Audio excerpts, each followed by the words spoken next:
Hello, bonjour.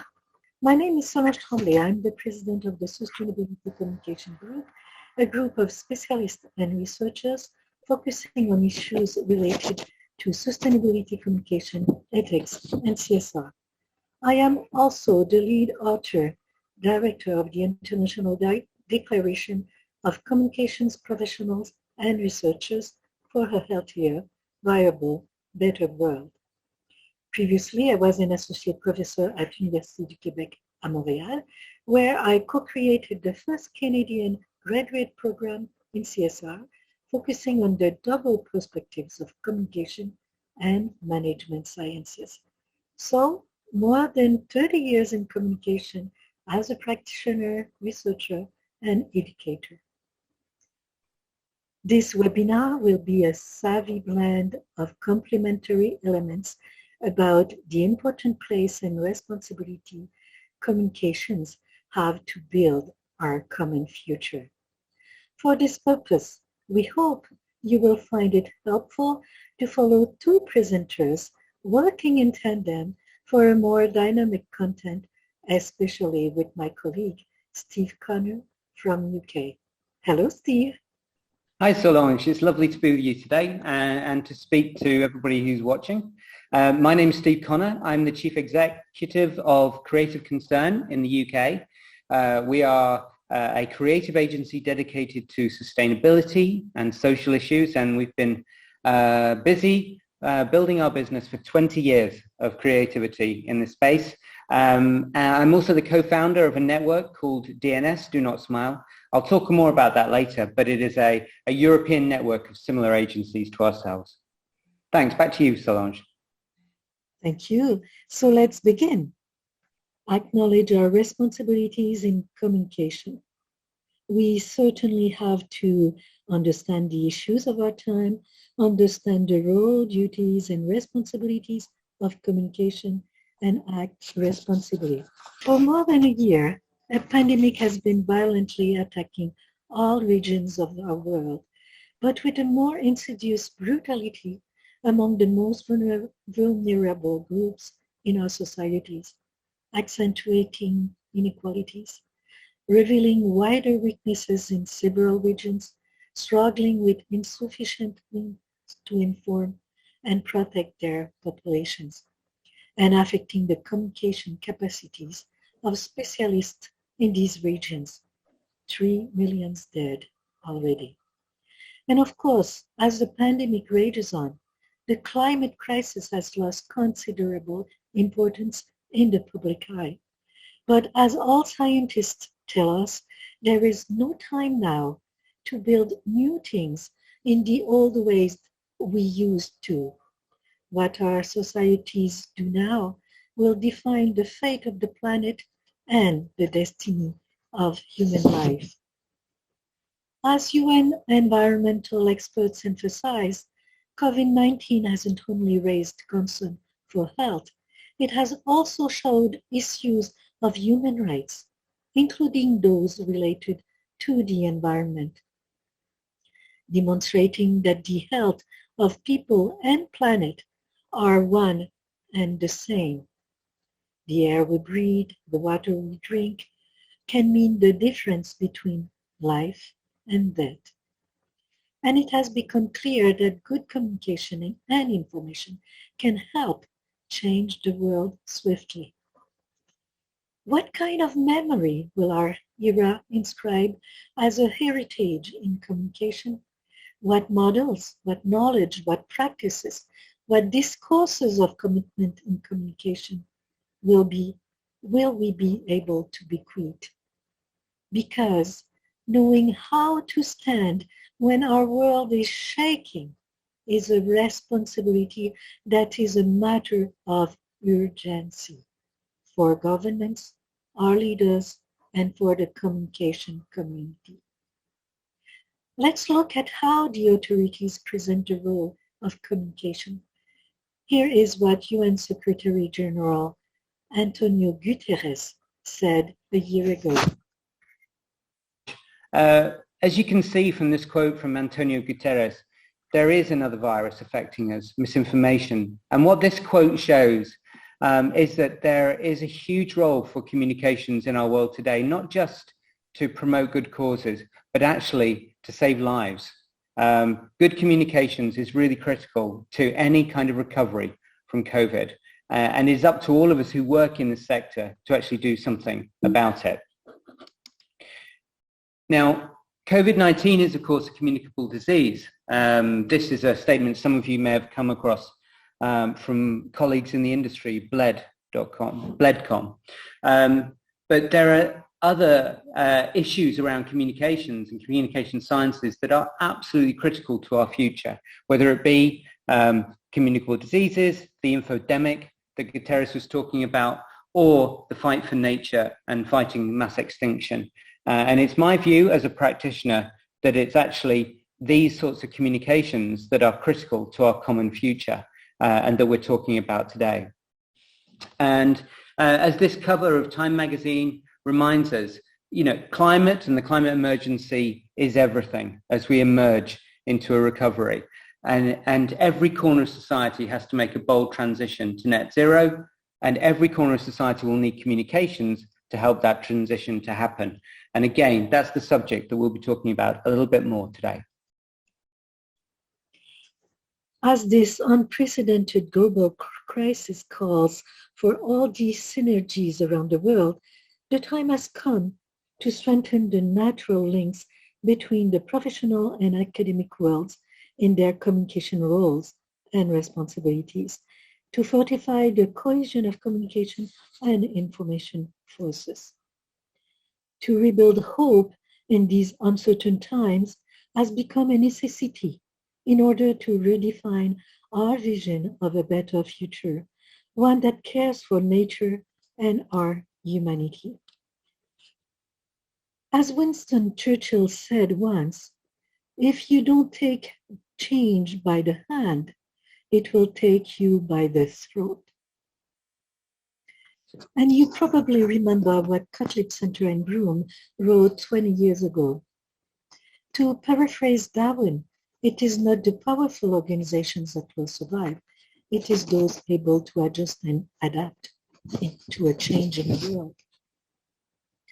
At the same period, Krunig and Dozier demonstrated that many communicators intensify their role as social conscience for organizations, in some way acting as in-house activists to push organization leaders and society toward change when it is needed for their longevity.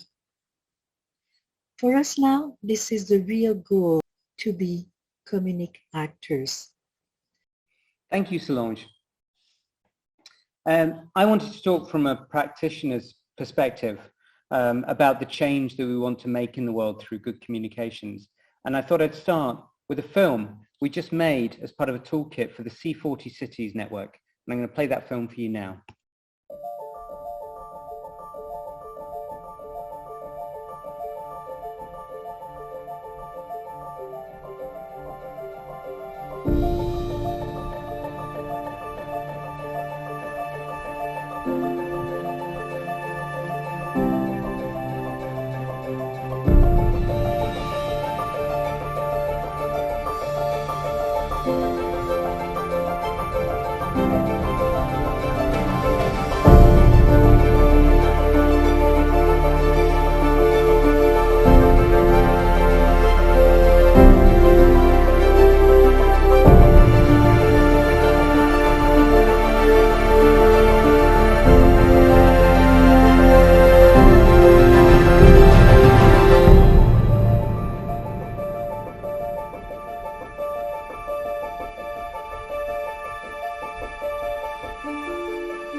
So this film promotes a brand new toolkit that has just come out from C40. And this toolkit for communications and climate action plans in cities is fundamentally rooted in the idea that we cannot achieve meaningful action on the climate emergency without utilizing communications. And this toolkit, which we created with our partners in our European network, Eco-Avantis and Team Praxis, covers the strategies that you need for good communications, how to tell stories about climate action planning, how to launch a campaign, build a campaign, and use great visuals to get your message across. And one reason I wanted to share this project with you today is throughout all of this, it underpins how creativity and good communications can make the world a better place. My own personal journey started when I realized I wanted to work in communications, advertising, and marketing, but I could not stand the idea of simply selling products. And I also wanted to be an activist. And I was inspired by people like Jello Biafra, here, who you can see from the Dead Kennedys, talking about, become the media, become the platform for positive messages. And that's why we started Creative Concern, an agency based in Manchester, UK, that captures the think, feel, and do, the head, the heart, and the hand of many different campaigns. We work with the private sector on environmental and social governance. We work with NGOs on major issues and topics and campaigns, charities, people in the public sector around places, people, and programs, and my team of 23 work on arts and cultural projects as well. And here are just a few examples of the work we do for Creative Communications for a Better World. This is a zero deforestation campaign for our friends at the Roundtable on Responsible Soy, which we launched last year. It's all about the idea of zero conversion and zero deforestation as we produce soy for the world's global markets. That's our Zero Means Zero campaign. And here is another example of our work. This is the graphic identity for World Green Building Week, which took place in 2019 and was used in 27 different languages across the world, and had this Bauhaus actually inspired design style. Other campaigns we do are more socially focused. So this is all about medical research and medical support for King's College Hospital in London, and the charity that supports all the work that they do, and raising funds for that charity. We also do campaigns around children, foster carers, becoming a foster family, and we do loads of campaigns around sustainable transport and using walking and cycling. Here's a campaign we did for an amazing charity called Stonewall around trans and transphobia, and then also some human rights campaigns such as on topics like landmines, and of course loads of work on the climate emergency, and this is a report we did for the World Resources Institute and the Coalition for Urban Transitions.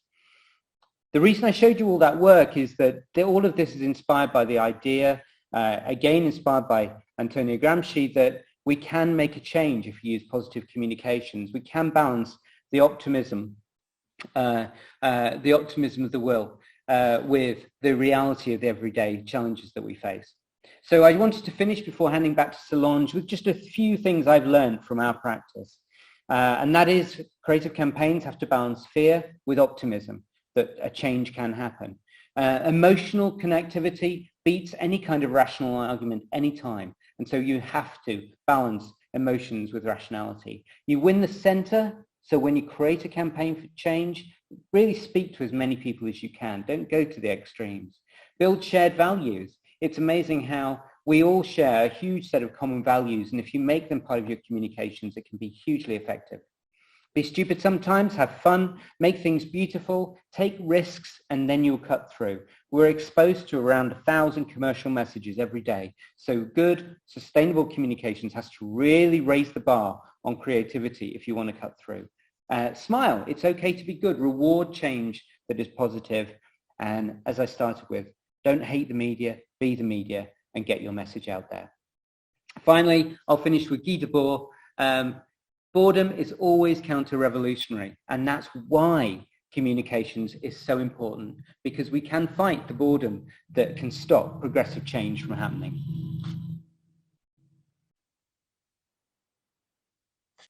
As we all know, the communication we defend is tailored around words such as ethics and honesty, citizen dialogue and openness, commitment and social accountability.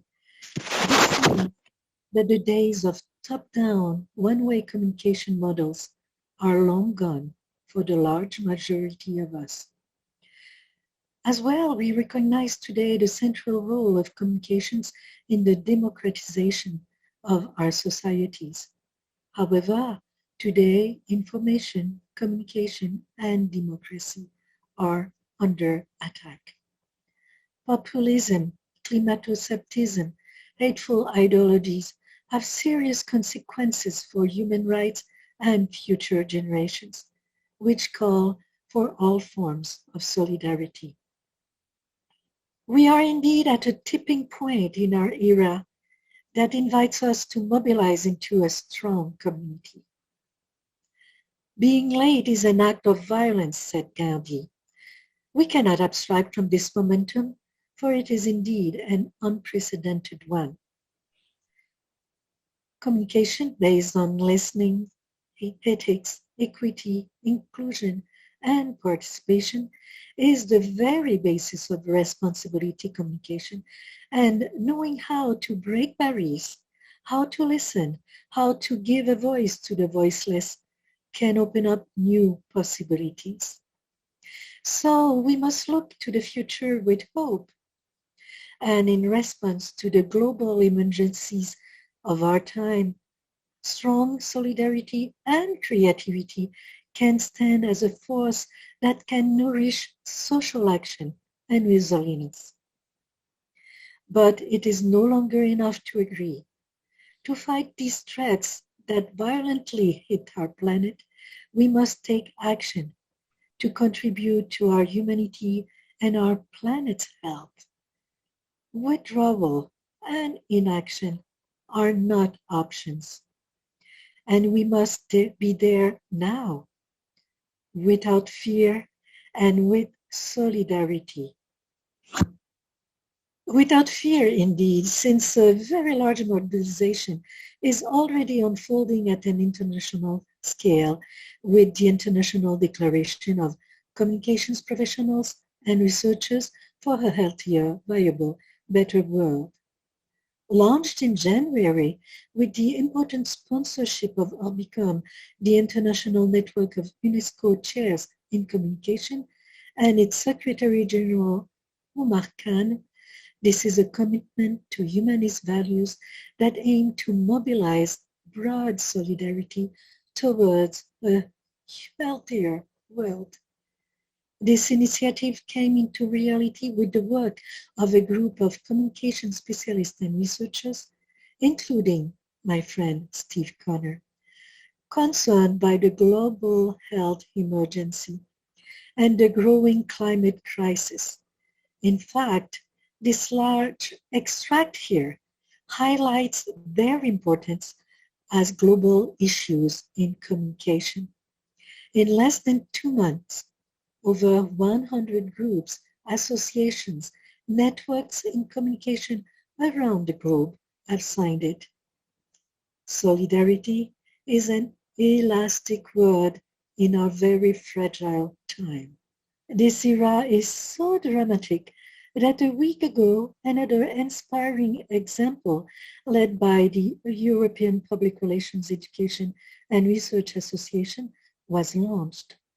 13 international professional and academic associations, including Global Alliance, International Public Relations Association, and Interdecom, supported the launch of a statement on communication of COVID-19 pandemic.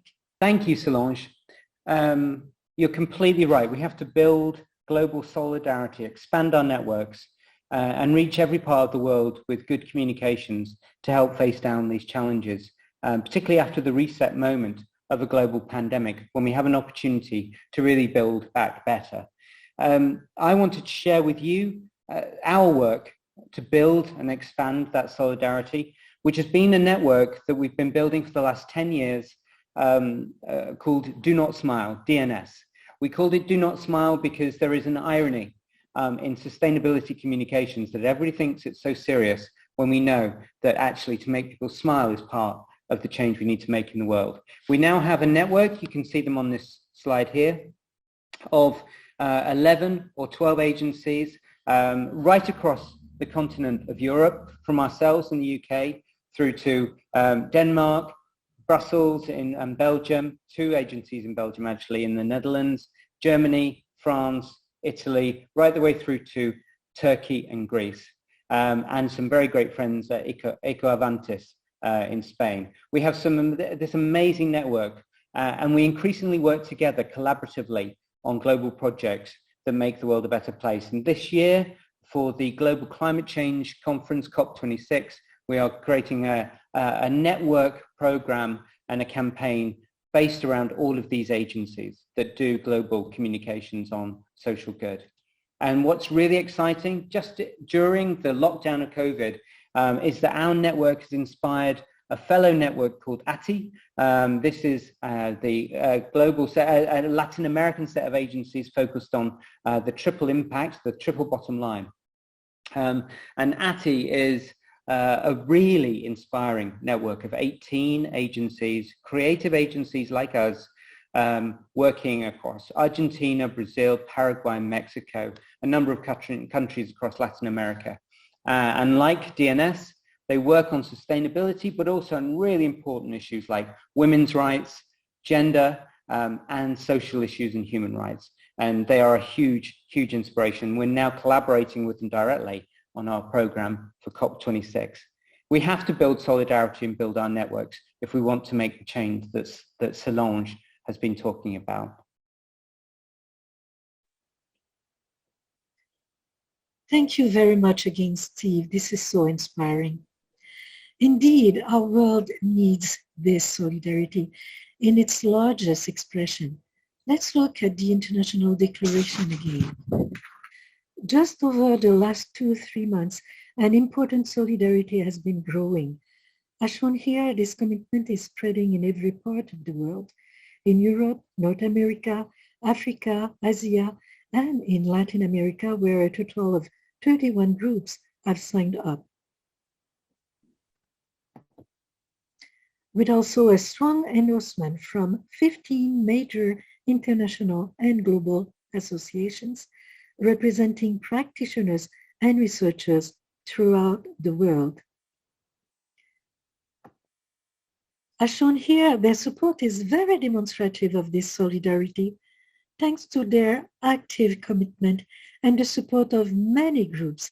The mobilization translates into a continuous increase in endorsements around the world. We sincerely hope you will join this important major rally.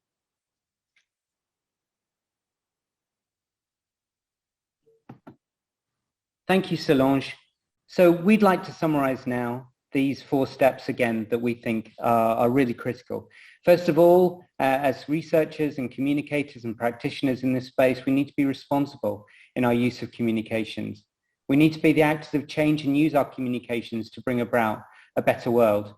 We need to do so urgently. We need to be there now because these are issues and urgent actions of our time that cannot wait. They have to happen. And don't be alone. Expand, build solidarity, reach out to others, and as we've done, create networks that make us stronger together. Our societies and our world needs the kind of expertise that we have as communications professionals, and that's what the declaration that Solange has shared with you today is all about. Thank you. Thank you for your participation and attention, and please remember that our societies, our world needs your expertise, your commitment and strong support for a healthier world. Goodbye and thank you.